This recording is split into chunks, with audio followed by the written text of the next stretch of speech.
కార్యక్రమాన్ని ప్రారంభించే ముందుగా గురువు గారికి వందనాలు తెలియచేసుకుంటూ,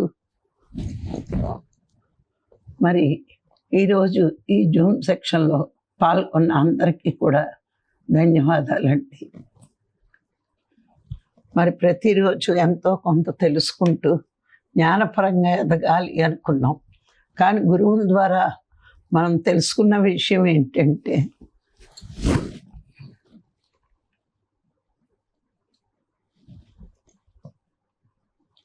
నేను ఆత్మని అని తెలుసుకున్నాం. కానీ మనం ఆత్మగా ఉండలేక మరి ఒక్కొక్కసారి అజ్ఞానంలో పడిపోతూ ఉంటాం. మరి నేను ఆత్మని అనుకున్నప్పుడు ఆత్మగా ఎలా ఉండాలి అన్నది తెలుసుకుంటే మనం అలా జీవించగలం.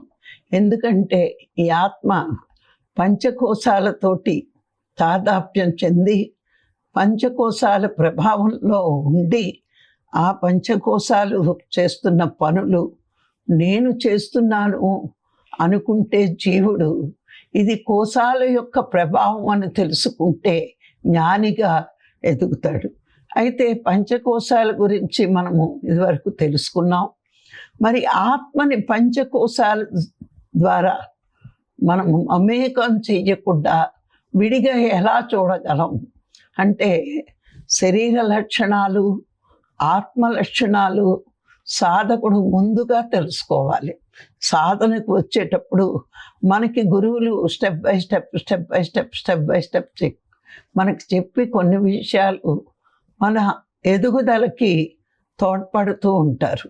మరి పంచకోశ లక్షణాలు కానీ ఆత్మ లక్షణాలు కానీ మనకి తెలియాలి. తెలిస్తే మనం ఏ పని చేస్తున్నా మరి మనం ఇది ఆత్మ కాదా అవునా అని తెలుస్తూ ఉంటుంది. చూడండి, మనందరం కూడా ఆత్మ లక్షణాలు తెలుసుకున్నాం. ఏంటంటే ఆత్మ అన్నిటికీ శక్తినిస్తుంది, కానీ తాను ఏదీ చెయ్యదు, సాక్షిగా గమనిస్తుంది. ఆత్మకి చావు పుట్టుకలు లేవు, ఆకలి దప్పులు లేవు, శోకమోహాలు లేవు. ఈ 6 షడ్భావ వికారాలు అంటారు. అంటే ఈ 6 కూడా, ఈ వికారాలు 6 లేవు. చావు పుట్టుకలకి శరీర ధర్మం, మరి ఆకలి దప్పులు ప్రాణ ధర్మం, శోకమోహాలు మనసు ధర్మం. ఒక్కొక్క కోశానికి ఒక్కొక్క ధర్మం ఉంటే మనం అన్నీ కూడా ఆత్మపైని ఆరోపించి ఆత్మవే అనుకుంటున్నాం. కానీ అవి ఆత్మవి కావు.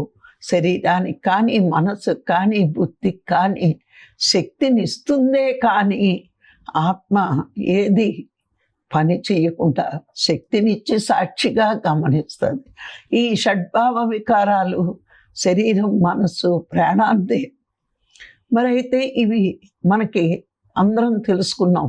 అన్నమయ కోసం, ప్రాణమయ కోసం, మనోమయ కోసం, విజ్ఞానమయ కోసం, ఆనందమయ కోసం వాటి పనులు తెలియచేస్తూ ఈ 6 దానికి ఉన్నాయా లేదా అని తెలుసుకోవాలి. మరి తెలుసుకున్నప్పుడు కొంతమంది ఈ ప్రపంచంలో కొంతమంది శరీరం నేను అనుకుంటాం, అనుకునే ప్రవర్తిస్తారు. కొంతమంది ఆత్మే ప్రాణం అంటారు. ఆత్మ ప్రాణం కాదు. కానీ ప్రాణం ఎవరైనా మనిషి చచ్చిపోతే జ్ఞానులకి ఒక్కడికే అర్థమవుతుంది ఆత్మ తప్పుకుంది అని. కానీ మామూలు వ్యక్తులు ఏమంటారు, ప్రాణం పోయింది అంటారు. ఆత్మ తప్పుకోగానే మరి ఆ గాలి ప్రాణశక్తి పని చెయ్యదు. మరి ఆ విధంగా మాట్లాడతారు. మరి నా మనసు బాలేదు, నా మనసు బాలేదని కొంతమంది మనసే ఆత్మగా చెప్తూ ఉంటారు. అలాగే నా బుద్ధి ఆ టైంకి ఎట్లా పనిచేసింది అని మాట్లాడుతూ ఉంటారు. అంటే అన్నీ నానా అనుకుంటూ మొత్తం టోటల్ శరీరాన్ని ఆత్మని విస్మరించి ఈ పంచకోశాలు నేను అనే భ్రాంతిలో మానవుడు జీవిస్తూ మరి నేను ఆత్మగా ఎట్లా ఉండగలను అని ఎవరికి వాళ్ళు అనుకుంటూ ఉంటారు. అందుకే పంచకోశాల యొక్క పని తెలుసుకుంటూ వాటికి కూడా ఆత్మ వల్లే శక్తి పొందుతుంది అని తెలుసుకున్నా అవి చేసే పనులు మరి ఎలా విడదీసి చూడాలి అన్నది ఈరోజు తెలుసుకుందాం. అన్నమయ కోసం అంటే కనిపిస్తున్న ఈ స్థూల దేహం, దీనికి చావు పుట్టుకలు ఉన్నాయి. షడ్భావ వికారాల్లో 2 ఉన్నాయి. ఇంకా ఏ లక్షణాలు ఉన్నాయి దీనికి? పుట్టడం, పెరగడం, వృద్ధి చెందడం, మరి వార్ధక్యం, నశించడం, చనిపోవడం. అంటే ఇక్కడ పుట్టింది, పెరిగింది, వృద్ధి చెందింది, వార్ధక్యం పొందింది, ఇంకా నశించింది, కృషించింది, నశించింది. ఇవన్నీ వికారాలన్నీ స్థూల దేహానివే. మనం చూడండి, పుట్టినప్పుడు ఎంత ఉన్నామో, పెరిగి పెరిగి ఈ వయసు వచ్చాక ఎంత అయ్యామో, ఇంకా వార్ధక్యం మీద పడినప్పుడు కృషించిపోతాం, తర్వాత చనిపోతాం. ఇవన్నీ శరీర ధర్మాలు. ఆత్మకి ఈ ధర్మాలు ఏవీ లేవు. ఆత్మ చావు పుట్టుకలు లేనిది, పెరగడము లేదు, తరగడము లేదు. దానికి చావు పుట్టుకలే లేవు. మరి ఇది శరీరం, ఆత్మ కాదు అని మనం విచారణ చేసి ఈ లక్షణాలు తెలుసుకుని విడదీసి శరీరం ఆత్మ కాదు. ఎందుకంటే గురువులు మనకి ఇచ్చారు, ఆత్మ చావాలేదు, పుట్టాలేదు, పెరగదు, తరగదు, దానికి శోకమోహాలే లేవు, సాక్షిగా ఉంటుందని. మరి అయితే శరీరానికి ఉన్న ఈ వికారాలు ఇవన్నీ కూడా శరీరానివే కానీ ఆత్మవి కాదు. కాబట్టి నేను శరీరంతో చేస్తున్న పనులన్నిటికీ ఆత్మశక్తిని ఇస్తుంది, కానీ ఆత్మ కాదు. శక్తినిచ్చేది ఆత్మ, చేసేది శరీరం. ఇప్పుడు సెల్ ఫోన్ మాట్లాడుతూ ఉంటే ఛార్జింగ్ ఉంటే మాట్లాడుతాం.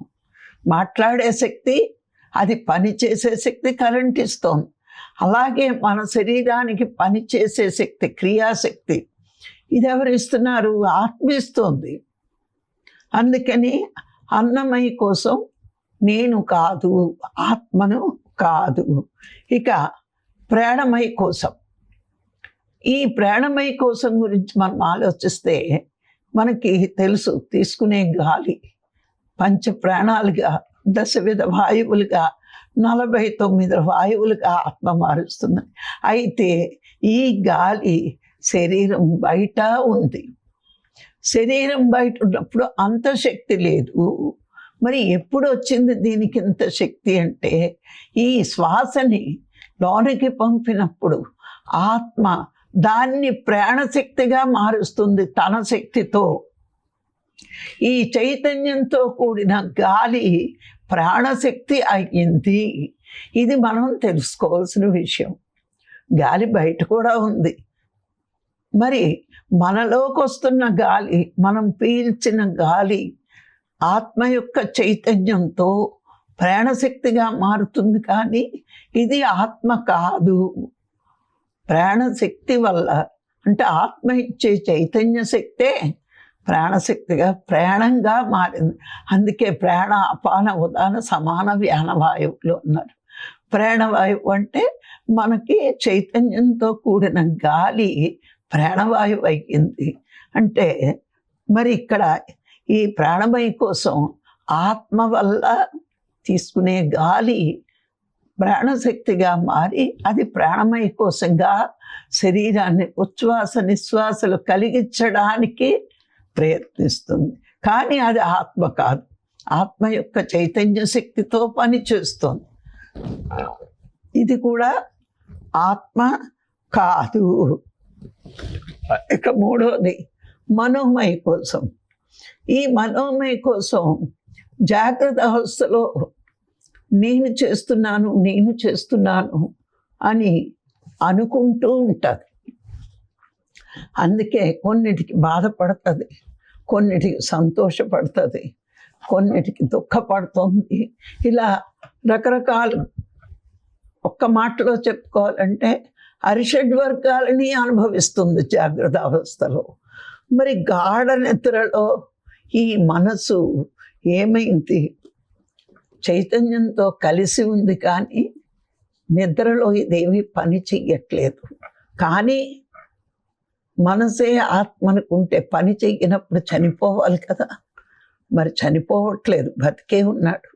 అంటే మనసు ఆత్మశక్తి వల్ల పని చేస్తుంది, కానీ మనసు ఆత్మ కాదు. దాని లక్షణం అరిషడ్ వర్గాలు, శోకమోహాలు, రాగద్వేషాలు, ఇటువంటివన్నీ ప్రదర్శిస్తుంది. ఇంద్రియాల ద్వారా పని చేయిస్తుందే కానీ దానికి పని చేయించడానికి కావలసిన శక్తి కూడా ఆత్మే ఇస్తుంది. కానీ ఆత్మ కూడా దానికి శక్తిని ఇవ్వకపోతే అదేం పని చేయలేదు. అందుకే మనసు కూడా ఒక పరికరం లాంటిదే, అది ఆత్మ కాదు అని మనం తెలుసుకోవాలి.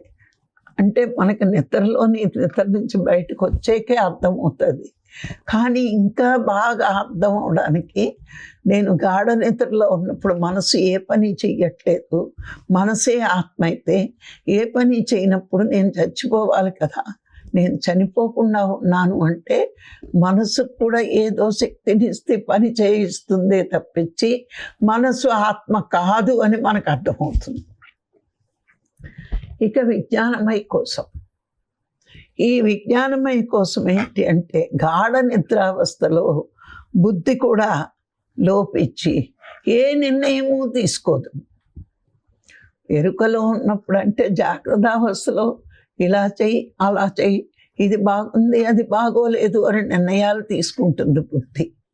కానీ గాఢ నిద్రావస్థ అంటే సుషుప్తి అవస్థలో ఏ నిర్ణయాలు తీసుకోకుండా అది చైతన్యం ఉంది, కానీ దానికి అది గాఢ నిద్రావస్థలో ఏ పని చెయ్యట్లేదు.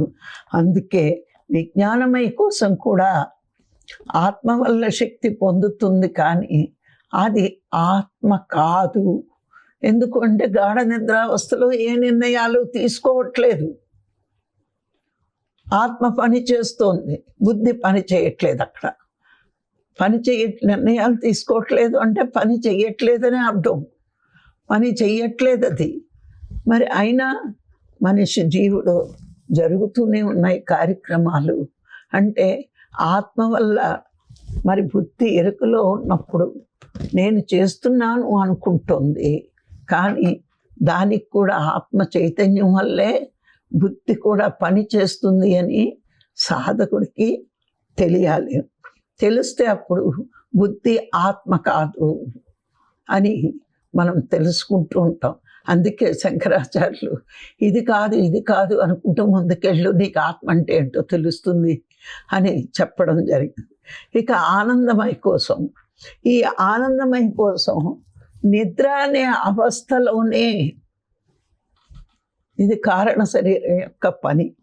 ఇది చాలా అజ్ఞానంతో ఉంటుందట.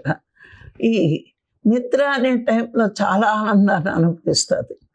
చూడండి, మనం గాఢ నిద్రలో ఉండి లేచాక బా ఎంత హాయిగా నిద్ర పట్టిందో, అసలు ప్రపంచం గుర్తు రాలేదు, దేహం గుర్తు రాలేదు, మనసు గుర్తు రాలేదు, ఏది గుర్తు రాలేదు, చాలా హాయిగా నిద్రపోయాను. ఆ స్థితి నీకు నిద్రలో వచ్చింది, కానీ మామూలుగా రాలేదు. అంటే కారణ శరీరం యొక్క అజ్ఞాన దశే ఆనందమయ కోసం. నిద్రలో వచ్చిన ఆనందం మరి శాశ్వతంగా నీకు ఉండాలి అంటే నువ్వు ఆత్మగా జీవిస్తేనే. నువ్వు నిద్రలో ఏ ఆనందాన్ని అయితే పొందుతున్నావో గాఢ నిద్రలో, అలాంటి ఆనందాన్ని ఎరుకలో పొందాలి. ఆ ఎరుకలో పొందగలిగే స్థితే ఆత్మగా జీవించడం. అంటే పంచకోశాలతో తాదాప్యం పొంది శరీరం నేను, ప్రాణం నేను, మనసు నేను, బుద్ధి నేను అనుకుంటూ జీవిస్తున్నాం. ఏ పని చేసినా నేను జీవిస్తున్నాను అంటున్నావు. ఆ నేను ఎవరో తెలుసుకోవాలి అంటే ఇది కాదు ఇది కాదు ఇది కాదు అనుకుంటూ ముందుకు వెళ్ళాలి. ఎందుకంటే గురువు ఒక మాట చెప్పాడు నీకు, నువ్వు శరీరానివి కాదు, ఆత్మవి అని. ఆత్మవి అని చెప్పినప్పుడు ఆత్మ ఎలా ఉంటుంది, ఆత్మ ఎలా పని చేస్తుంది, నువ్వు ఆత్మలా జీవించాలంటే ఎలా జీవించాలి అని నువ్వు తెలుసుకున్నప్పుడు ఇది మరి స్థూల దేహం అంటే అన్నమయ కోసం. అన్నం లేకపోతే మరి ఇది కృషిస్తే, ఇది నశిస్తే ఇది ఆత్మ కాదు. ఆత్మకు నశింపు లేదు కాబట్టి అన్నీ నేను అనుకుంటున్నాను, ఇది శాశ్వతంగా ఉండదు అని నువ్వు తెలుసుకుంటే దీనికి ఏది జరిగినా బాధపడవు. అలాగే ప్రాణధర్మం, ఈ నేను ధ్యానం చేస్తేనే ఈ చైతన్య శక్తి నేను తీసుకునే శ్వాసని నా శరీరానికి ఉపయోగపడుతుంది. ఇప్పుడు ఎప్పుడైతే మనం ధ్యానం చేస్తూ శ్వాసను గమనిస్తామో ఆ గమనించిన శ్వాస నీకు లోనికి వెళ్ళినప్పుడు చైతన్యంతో కూడి నీ ఉచ్ఛ్వాస నిశ్వాసల్ని కరెక్ట్గా జరిగేటట్టు చూస్తుంది.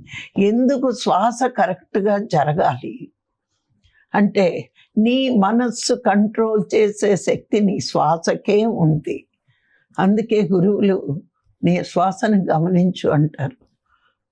నీ శ్వాసని గమనించడం అంటే గమనించినప్పుడు మాత్రమే మనసు చంచలావస్థ నుంచి నిశ్చలావస్థకు వస్తుంది. కాబట్టి మరి గమనించినప్పుడు మాత్రమే నీ ఆత్మ చైతన్యం నీవు పీల్చే గాలికి ఇస్తుంది. కాబట్టి మరి ఇన్ని లాభాలు ఉన్నాయి. కాబట్టి గురువులు శ్వాస మీద ధ్యాస, శ్వాస మీద ధ్యాస, శ్వాసని ఆలంబనగా తీసుకున్నారు ధ్యానానికి.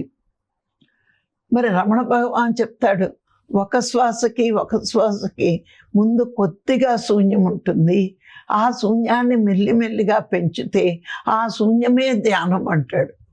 ఎందుకన్నాడు ఆయన? నువ్వు గమనించడం పెంచు.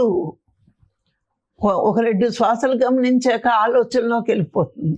లేదు, నేను గమనించాలి, గమనించినప్పుడే మనసు శూన్యమవుతుంది. శూన్యమైనప్పుడే విశ్వశక్తి తీసుకుంటాను. విశ్వశక్తి తీసుకున్నప్పుడే నేను అంతరేంద్రియాలను పని చేయించగలను అనే జ్ఞానం మనకి రావాలి. నేను దేవుణ్ణి అని గురువు అంటున్నాడు. అవ్వాలి అంటే నేను ధ్యానం ఎక్కువ చేయాలంటే శ్వాస మీద ధ్యాస ఎక్కువ పెట్టాలి. ఎందుకు? మనసును చంచలావస్థ నుంచి నిశ్చలావస్థకు వస్తేనే అది నిర్మలమై శూన్యం అవుతుంది. కాబట్టి శూన్యం అవ్వాలి అంటే మనం తీసుకునే గాలికి ఈ చైతన్యం తోడవ్వాలి. మరి ఇన్ని ఇంటర్లింకులు ఉన్నాయి, ఊరికే వినడం కాదు. ఇంక ఇక్కడ మీద నుంచి ప్రాక్టికల్ నాలెడ్జ్ పెంచుకుంటూ ఉండాలి మనం. అందుకే ఈ కోశాలతో తాదాప్యం చెంది ఆ కోశం యొక్క పని నా పని అనుకుంటూ, నా పని అంటే ఆత్మ పని అనుకుంటున్నారు. ప్రతి ఒక్కళ్ళు ప్రతి నిమిషము గమనించాల్సింది ఆత్మశక్తిని ఇస్తుందే కానీ ఏ కర్మ చెయ్యట్లేదు. అందుకే ఆత్మ వల్ల కర్మలు రావు, నా మనసు నా బుద్ధి వల్ల నాకు కర్మలు వస్తున్నాయి. ఆ మనసు శుద్ధ మనసుగా చేసుకుంటేనే శుద్ధ బుద్ధి అవుతుంది. శుద్ధ బుద్ధి అయితే వచ్చే లాభం రేపు తెలుసుకుందాం. మరి ఆ శుద్ధ బుద్ధిగా మారాలి అంటే నేను ఒక శ్వాసకి మధ్యలో ఉన్న శూన్యాన్ని నేను పెంచుకోవాలి అంటే నేను ఎంతసేపు శ్వాసను గమనిస్తానో నా మనసు అంతసేపు నిశ్చల స్థితిలో ఉంటుంది అని ప్రతి ఒక్కరికి మనకు తెలియాలి. శ్వాసని గమనించడం అంటే ఊరికే కాదండి, మనసును కంట్రోల్ చేసే శక్తి శ్వాసకి మాత్రమే ఉంది. అందుకే గురువులు మనకి శ్వాస మీద చేస్తారు. శ్వాస మీద ఎందుకు రాఘరావు గారు ఇంత తపన పడి మ్యూజిక్ వద్దు, గైడింగ్ వద్దు అని ఇంత గట్టిగా ఎందుకు చెప్తున్నారు? అయ్యో, అందరూ గంటలు కూర్చుని శ్వాస మీద ధ్యాస మాని మ్యూజిక్ మీద గైడింగ్ మీద ధ్యాసలు పెట్టి టైంను వృధా చేస్తున్నారు. మరి అన్నిటికంటే కాలమే విలువైంది. విలువైన కాలాన్ని నిర్వినియోగం చేస్తున్నారు ధ్యానం పేరు చెప్పి. మరి ఇది ఒక యోగికి అవతల వ్యక్తి శత్రువైనా సరే నష్టపోతున్నాడు అంటే ఆగలేడు. యోగికి శత్రువులు మిత్రులు ఉండరు, అందరూ ఆత్మలుగానే ఉంటారు. మరి అవతల వాడు నష్టపోతున్నప్పుడు మరి యోగులకి ఆవేదన, ఆక్రోశం, ఆ ఆక్రోశమే కోపంగా మారుతూ ఉంటుంది.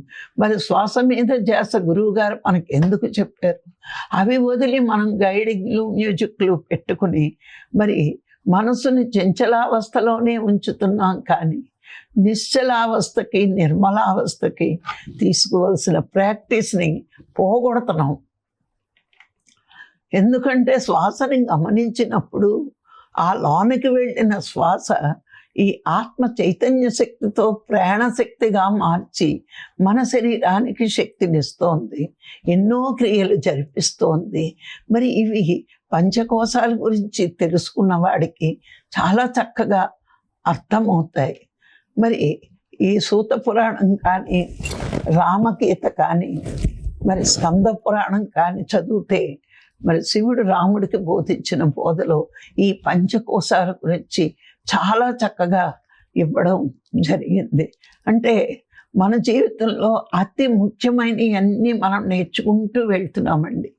మరి శంకరాచార్యులు ఎంత అద్భుతంగా కలియుగంలో ఆత్మబోధ అనే పుస్తకం ఇచ్చి మరి మనం నేర్చుకోవాల్సిన ఒక్కొక్క స్టెప్పు చాలా చక్కగా మనకి ఇచ్చాడు. ఇవేమీ తెలియకపోతే ధ్యానం వల్ల లాభం, ఆ లాభాల కోసం ఆశపడడం, లాభాలు రాకపోతే ధ్యానం వదలడం, ఇది చేస్తున్నారు. కానీ ఇవన్నీ నేర్చుకుంటున్నప్పుడు మనం ధ్యానం చేసి ఆ స్థితి పొందడానికి ముందు ఆ విశ్వశక్తిగా మనం తీసుకునే శ్వాసని మార్చాలి అంటే ఎంత ఏకాగ్రతతో ఉండాలి. ఆ శక్తే నా అంతరేంద్రియాలకు శక్తిని ఇస్తోంది అని ఎంతమంది తెలుసుకోగలరు? ఎందుకు ధ్యానం? మహాత్ములు అన్నీ త్యాగం చేసి ధ్యానం అని ఎందుకన్నారు అంటే, అనంతమైన శక్తులన్నీ మానవ దేహంలో ఇమడబడి ఉన్నాయి. ఆ శక్తుల్ని వెలికి తీయడానికి ధ్యానం తప్పించి ఇంకేమీ లేదు. ఆ చైతన్యంతో కూడిన విశ్వమయ ప్రాణశక్తే నీ అంతరంగా ఉన్నవన్నీ వెలికి తీసేది, ఇక దేది తీయదు అని యోగులకు తెలుసు కాబట్టే ధ్యానం అని చెప్పారు. ఎందుకు ధ్యానం అన్నారు? శబ్దంలోంచి నిశ్శబ్దంలోకి వెళ్ళిపోయారు యోగులు. కానీ మనము నిశ్శబ్దంలోంచి శబ్దంలోకి తీసుకువచ్చి అవతల వ్యక్తుల్ని ధ్యానం చెయ్యనివ్వకుండా చెడగొట్టడం అన్నది మహా దారుణమైన విషయం అది. మరి ఈ విధంగా మనం పంచకోశాల యొక్క స్థితులు, పనులు తెలుసుకున్నప్పుడు మరి ఆత్మక ఉన్నాయా లేదా అంటే, ఇప్పుడు చెప్పుకున్నాం షడ్భావ వికారాలు అని, అవి ఆత్మకి లేవండి, ఈ పంచకోశాలకే ఉన్నాయి. అందుకని ఈ కోశాలు ఆత్మ కాదు. ఈ లక్షణాలు ఉంటే ఇది ఆత్మ కాదు. ఆత్మ వల్ల శక్తి పొంది పని చేస్తున్నాయే కానీ ఈ 5 ఆత్మ కాదు అని మనకి చాలా గాఢంగా అర్థమవుతుంది.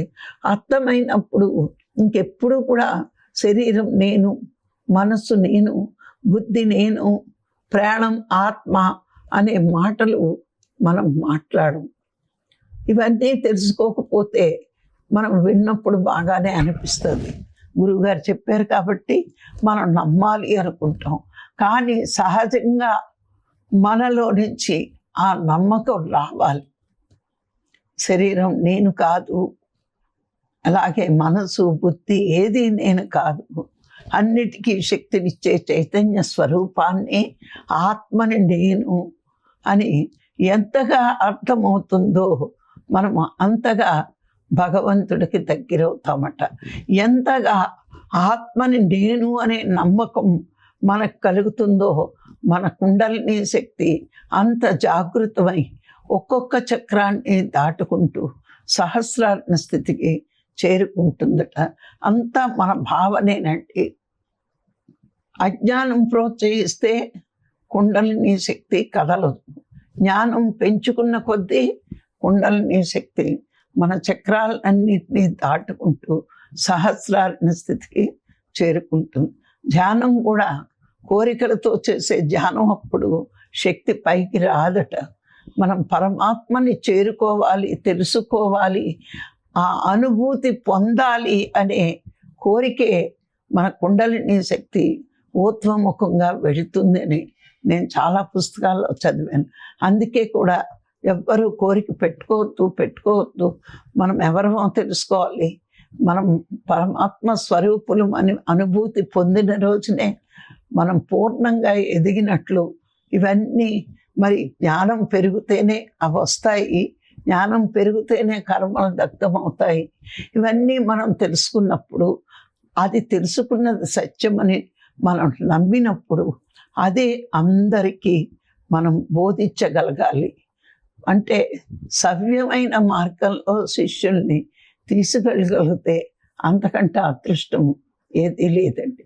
అపసవ్యమైన మార్గంలో మనం ఎప్పుడూ కూడా ఏదో ఆశలు పెట్టి అదొస్తుంది, ఇదొస్తుంది అని ఆశలు పెట్టడం అది కరెక్ట్ అయిన మార్గం కానే కాదండి. లేట్ అయినా సత్యం తెలియాలి. కొంచెం లేట్ అవ్వచ్చు, సత్యం తెలుసుకోవడం కష్టం, లేట్ అవుతుంది. కానీ శాశ్వతమైంది పొందగలగాలి. మరి ఆ శాశ్వతమైంది పొందగలగడానికి కావలసిన మార్గాలే ఇవన్నీనండి. ఆత్మలం అని తెలుసుకున్నాం. ఆత్మానుభూతి పొందాలి అంటే మనం చేస్తున్న పనులు, మనకున్న అడ్డులు మనం తొలగించుకుంటూ ముందుకి వెళ్ళడమేనండి. ఆ వెళ్ళే ప్రయాణం నిశ్చింతగా వెళ్ళిపోద్ది. మొదట్లో కష్టం అవుతుంది, కానీ మనం ఇదే అలవాటు చేస్తే ఈ అలవాటే శాశ్వత ఆనంద స్థితిలో చేరడానికి సరి అయిన మార్గం అని మనం అర్థం చేసుకుని ఆచరిస్తే నిజంగా సరి అయిన మార్గంలోనే మనం ఉంటామండి. సత్యాన్ని దర్శించడం, సత్యం దర్శించడం అవుతుంది మనకు కూడా. ఆ మార్గంలో ఉన్నప్పుడే ఇంత ఆనందం ఉంటే ఆ మార్గాన్ని చేరుకున్నప్పుడు ఇంకెంత ఆనంద స్థితిలో ఉంటాం. కళ్ళు తెరిచినా ఆనందమయ కోస స్థితిలోనే ఉంటాం. ఇది మరి ఈరోజు ఈ అవకాశం ఇచ్చిన మీ అందరికీ మరొక్కసారి ధన్యవాదాలు తెలుపుకుంటున్నాను. Thank you.